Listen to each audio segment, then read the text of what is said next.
มีបងឮឈ្មោះនួនល្អគេថាអូនខ្មៅតែតាមការពិតសាច់សหมดខៃតែម្ដាយស្រីថ្លៃថាខ្មៅពីតោឆ្នាំថ្មីខ្មៅពេញក្រមរុងល្អសែនសំគ្មានស្រីណាដូចខ្មៅជាស្រីខ្មាគ្រប់លក្ខសំស្លូប្រាជ្ញាក៏ឆ្លាតស្ដាប់ពាក្យម៉ែថ្ងៃនេះបញ្ចូលឆ្នាំថ្មីបងឃើញខ្មៅស្រីអូនរៀបចំផ្ទះបោះរៀនទេវតាដាក់ការថ្វាយព្រះដាំស្លរូតរែ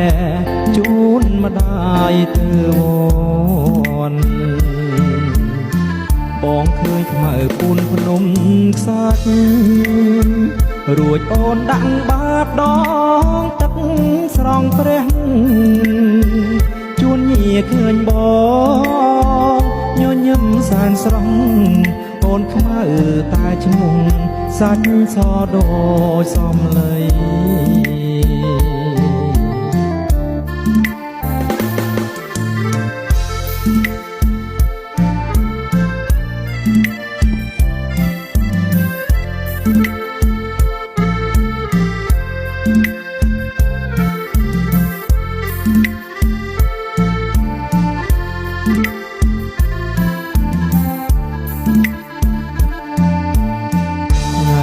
បញ្ចូលឆ្នាំថ្មីបងឃើញខ្មៅស្រីអូនរៀបចំផ្ទះបោះរៀនទេវតាដាក់ការថ្វាយព្រះដាំស្លរូតរែជូនម្ដាយទៅវត្ត